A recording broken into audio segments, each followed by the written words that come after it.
अगर आपने अब तक हमारे चैनल को सब्सक्राइब नहीं किया तो प्लीज़ सब्सक्राइब करें और बेल आइकन को ज़रूर प्रेस करें। ब्रॉडर व्यू के एपिसोड 31 में हमने बांग्लादेश के ट्रेड पे बात की थी और डिटेल में आपको बताया था कि बांग्लादेश का सबसे बड़ा ट्रेड पार्टनर इस वक्त चीन है, लेकिन किसी टाइम पे इंडिया सबसे बड़ा ट्रेड पार्टनर हुआ करता था बांग्लादेश का।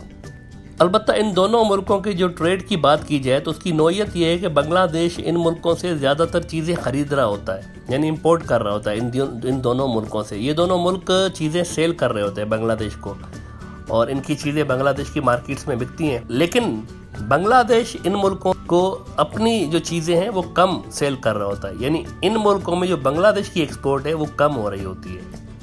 बांग्लादेश की अपनी जो एक्सपोर्ट है वो ज़्यादातर अमेरिका और यूरोप में हो रही होती है। इस सिलसिले में इंडिया की जहाँ तक बात है तो फाइनेंशियल ईयर 2018-19 में इंडिया की जो बांग्लादेश को एक्सपोर्ट थी वो $9.21 बिलियन थी, जबकि इंडिया ने जो बांग्लादेश से इंपोर्ट किया था वो सिर्फ और सिर्फ $1.04 बिलियन किया था। अब ऐसे में अगर ट्रेड को इंडिया अपनी डिप्लोमेसी का टूल बनाता है तो और उसके थ्रू बांग्लादेश पे ये प्रेशर डालने की कोशिश करता है कि जो बांग्लादेश के रिलेशंस चीन और दूसरे ऐसे ममालिक से बढ़ते हुए जा रहे हैं जिनसे इंडिया के ताल्लुकात इस वक्त अच्छे नहीं हैं, तो अगर उस सिलसिले में बांग्लादेश के ऊपर भी प्रेशर डाला जाता है इंडिया की तरफ से तो क्या होगा। मिसाल के तौर पर जैसे कि मादी में इंडिया ने बांग्लादेश को ऑनियंस की एक्सपोर्ट बंद कर दी थी तो बांग्लादेश ने दूसरे मुल्कों से लेना शुरू कर दिया था। उसके अलावा जैसे 2015 में और उससे पहले भी 80s में नेपाल के साथ ट्रेड की ब्लॉकेड और बॉर्डर इंडिया ने बंद कर दिया था। अगर इसी किस्म की कोई चीज़ बांग्लादेश के साथ भी इंडिया करता है तो क्या होगा। इस सिलसिले में सबसे बड़ा लॉस बांग्लादेश से भी ज़्यादा लॉस इंडिया को खुद को होगा। इस पर हम आगे चल के बात करेंगे, लेकिन सोचने वाली बात यह है कि CAA और NRC जैसे कवानीन से पैदा होने वाली जो दूरी है अगर वो मज़ीद बढ़ गई और इसके अलावा अगर पानी की शेयरिंग के जो इतने दहाइयों से मुआहदात अटके हुए हैं और दिन ब दिन पानी की किल्लत इंडिया में होती जा रही है ज़्यादा, तो अगर इस चीज़ों ने ज़्यादा खलीज को वसी कर दिया बांग्लादेश और इंडिया के दरमियान तो बांग्लादेश का रिएक्शन क्या हो सकता है। अच्छा, अब कुछ हमारे देखने वालों को ये सवाल उनके जहन में पैदा हो सकता है कि ये सब रियलिस्टिक बातें नहीं हैं, यानी बांग्लादेश और इंडिया के ताल्लुकात इतने अच्छे हैं कि ये कभी ख़राब ही नहीं हो सकते। तो याद रखें, एक वक्त में नेपाल इंडिया से बांग्लादेश से भी ज़्यादा करीब हुआ करता था, लेकिन अब दोनों मुल्कों के दरमियान जो ताल्लुकात हैं वो तारीख़ के बदतरीन सतह पर पहुंच चुके हैं और नेपाल ने अपने बॉर्डर्स पर हैवी डिप्लॉयमेंट कर रखी हैं। तो ये आलमी ताल्लुकात जो होते हैं मुल्कों के आपस में ये सिर्फ़ और सिर्फ मफादात पर मुश्तमिल होते हैं और अलाइंसेस का बिगड़ना और बनना सिर्फ़ और सिर्फ मुल्कों के इंटरेस्ट पर मबनी होता है। कोई भी परमानेंट दोस्त भी नहीं होता डिप्लोमेसी में और कोई भी परमानेंट दुश्मन भी नहीं होता। इसका एक और मिसाल मादी के दुश्मन जापान और अमेरिका हैं। याद रहे कि अमेरिका ने जापान के 2 शहरों हिरोशिमा और नागासाकी पर किस तरह के खौफनाक हमला किया था, लेकिन उसके बावजूद आज देखें दोनों ममालिक आपस में करीबी इत्तेहादी हैं। रूस और चीन को देख लें, ये दोनों मादी में एक दूसरे के शदीद मुखालिफ थे, लेकिन आज स्ट्रेटेजिक पार्टनर हैं। आज का जो रूस है और मादी की जो सोवियत यूनियन, यानी ये सोवियत यूनियन हुआ करता था, तो सोवियत यूनियन को तोड़ने में पाकिस्तान ने मरकजी रोल प्ले किया। अफगान जंग में ये जो सोवियत अफगान वॉर हुई थी उसमें मेन रोल पाकिस्तान ने प्ले किया। लेकिन आज देखें दोनों मुल्कों पाकिस्तान और रूस की फ़ौजों की मुश्तरका जंगी प्रैक्टिसेस होती हैं, फ्रेंडशिप मिलिट्री एक्सरसाइजेस के नाम से दोनों मुल्कों की जो आर्मीज हैं उनके दरमियान दोस्ताना मशकें हुआ करती हैं। तो ये जो आलमी खेल है ये इसके मंजरनामे तब्दील होते रहते हैं और हर मुल्क अपने अपने मुस्तकबिल के इंटरेस्ट को देखकर अपनी फॉरेन पॉलिसी तरतीब देता है। देखिए, फॉरेन पॉलिसी कोई आसमानी किताब नहीं होती, इसमें रद्द-बदल होती रहती है और मुल्क अपने इंटरेस्ट को देखते हुए जो भी मुल्क का मफाद होगा उस हिसाब की फॉरेन पॉलिसी बनाई जाती है। लिहाजा होने को कुछ भी हो सकता है, लेकिन इस वक्त हम हाइपोथेटिकल सिनेरियो पर ही बात कर रहे हैं।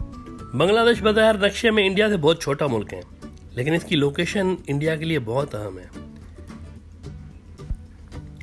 और दूसरी तरफ चीन के लिए भी इसकी लोकेशन बहुत अहम है। चीन के लिए बांग्लादेश इस वक्त उसका जो 1 बेल्ट 1 रोड मंसूबा है और स्ट्रेट ऑफ मलाका है, इन दोनों के तनाजुर में बहुत अहम है बांग्लादेश, क्योंकि बांग्लादेश उस रूट के करीब वाक़े है जहाँ से चीन की अक्सर ऑयल और ट्रेड जहाँ से गुजर रहा होता है, जिस समुंदर से, वहाँ से बांग्लादेश करीब है और जिसको ब्लॉक करने के लिए इंडिया अक्सर थ्रेट देता रहता है चीन को। इस तनाजुर में चीन के लिए बांग्लादेश एक बहुत अहम मुल्क है।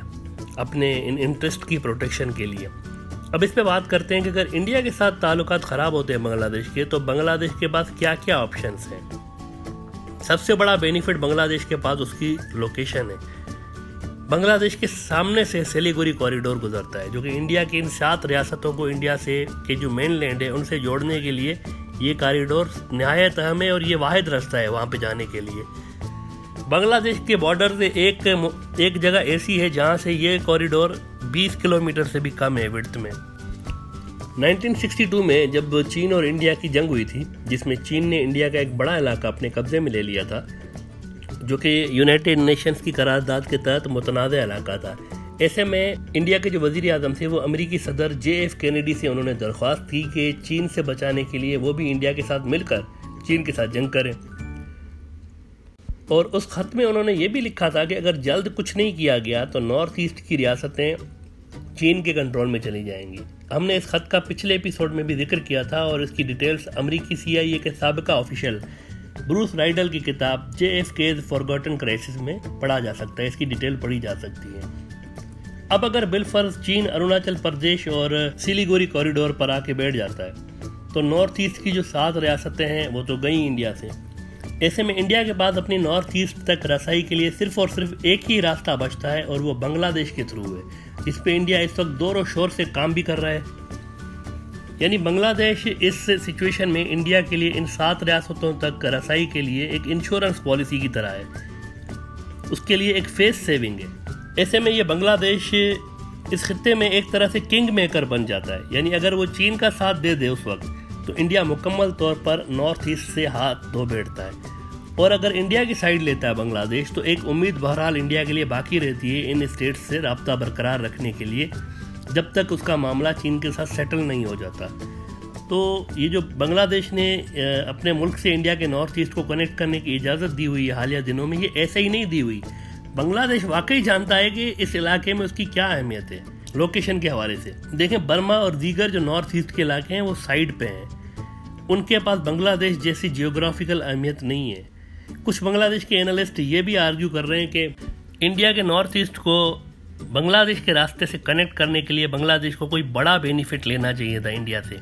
लेकिन ये जो रास्ता देने वाली चीज़ है, ये इटसेल्फ एक बहुत बड़ा कार्ड है जो कि बांग्लादेश ने अपनी तरफ कर लिया है, इंडिया को अलाउ करके कि वो सिलीगुड़ी कॉरिडोर के अलावा उसके रास्ते से इन 7 रियासतों तक रसाई हासिल कर ले। चीन उसी वक्त सिलीगुड़ी कॉरिडोर पर चढ़ाई कर सकता है जब इंडिया स्ट्रेट ऑफ मलाक्का चीन के लिए बंद करने की कोशिश करे। ये रेड लाइन है, और अमेरिका की मुसलसल ये कोशिश है कि इंडिया ये कॉरिडोर बंद कर दे, स्ट्रेट ऑफ मलाक्का वाला, जिसके थ्रू हमने आपको बताया कि चीन का अक्सर जो ट्रेड यहाँ से हो रही होती है। लिहाजा अगर इंडिया इसको बंद करता है तो 100% चीन का रेस्पॉन्स यही होगा, सिलीगुड़ी कॉरिडोर को बंद कर देगा। ऐसे में इंडिया ने भी अपने मुकम्मल तौर पर थ्रेट एनालिसिस करके रखी हुई है, और इस बात के चांसेस ना होने के बराबर है कि कभी इंडिया स्ट्रेट ऑफ मलाक्का को बंद करेगा। लेकिन अगर ऐसा हो जाता है तो बांग्लादेश ही का वाहिद रास्ता बच जाता है नॉर्थ ईस्ट को इंडिया के साथ कनेक्ट करने के लिए। ऐसे में चीन भी यही चाहेगा कि बांग्लादेश उसकी तरफ हो, और इंडिया भी यही चाहेगा कि बांग्लादेश उसकी तरफ हो। ये एक बहुत बड़ा स्ट्रेटेजिक वेपन है बांग्लादेश के पास इस रीजन में। दूसरा वेपन इसके बाद ये है कि अगर इंडिया मुस्तकबिल में उसका पानी इस हद तक कम कर देता है कि खुद अपनी ज़रूरियात पूरी करने के लिए बांग्लादेश को तकलीफ होती है, तो ऐसे में बांग्लादेश अपनी इस पोजीशन को इस्तेमाल करते हुए चीन की फेवर में इस पोजीशन को इस्तेमाल करते हुए इंडिया का जो पानी है उसका फ़्लो भी कम करवा सकता है। हम इस पे पहले भी बात कर चुके हैं। एक और जो फैक्टर है वो ये है कि बांग्लादेश अपना ट्रेड अगर चीन की तरफ मुकम्मल शिफ्ट करता है तो इससे कम एनुअली इंडिया को $10 बिलियन का लॉस पहुंच सकता है। और अगर इंडिया CAA और NRC को लेकर आसाम के लोगों को बांग्लादेश की तरफ भेज देता है, जिसकी पॉसिबिलिटी ज़्यादा है वैसे, क्योंकि इस वक्त वहाँ RSS की जो सियासी विंग है BJP उसकी हुकूमत है, और RSS का नज़रिया इंतहा पसंदाना है। अगर कोई कहे कि ऐसा मुमकिन नहीं है, तो ये राम मंदिर और आर्टिकल 370 से ज़्यादा मुश्किल काम नहीं है इन लोगों को इधर भेजना। लेकिन इस हुकूमत में ये दोनों काम हो चुके हैं, लिहाजा अजब नहीं कि इन CAA और NRC से जो मुतासर लोग हैं इनको बांग्लादेश भेजने के लिए बांग्लादेश पे प्रेशर डाला जाए। इस बात के इम्कानात भी कोई कम नहीं है। लेकिन ऐसे में बांग्लादेश भी उन 10 लाख इंडियंस को वापस भेज सकता है, जो कि कई अरब डॉलर्स की रेमिटेंसेस इंडिया भेज रहे होते हैं। बांग्लादेश भी उनको वापस भेज सकता है, क्योंकि वो भी इलीगल इमिग्रेंट्स हैं जो कि बांग्लादेश के अंदर रह रहे हैं। मैं को आश्वस्त करना चाहता हूं, एक भी घुसपैठिया आसाम के अंदर रह भी नहीं पाएगा और दूसरे राज्य में घुस भी नहीं पाएगा, क्योंकि हम सिर्फ आसाम को घुसपैठे से मुक्त करना नहीं चाहते, पूरे देश को घुसपैठे से मुक्त करना चाहते हैं। जब मैं पूरा देश कहता हूं तो नॉर्थ ईस्ट के 7 राज्य भी आ जाते हैं। हम पूरी चिंता करेंगे इसकी कार्य योजना भी है। इसके लिए सारे राज्यों को भरोसे में लेने का भी हम काम करने जाने वाले हैं। अब आते हैं इस नुक्ते पर कि अगर बीएसएफ ने एक हद से ज्यादा प्रेशर क्रिएट करना शुरू कर दिया बांग्लादेश के साथ बॉर्डर पर, तो क्या होगा?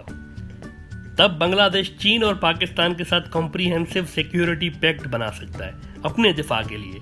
लिहाजा ये काम इंडिया गलती से भी नहीं कर सकता, क्योंकि इससे बांग्लादेश मुकम्मल तौर पर उससे कट ऑफ हो सकता है। लिहाजा बांग्लादेश जितना छोटा दिखता है मैप में, दरहकीकत ये बहुत ज़्यादा डीप एक मुल्क है आलमी और इलाकाई सियासत के तनाजुर में।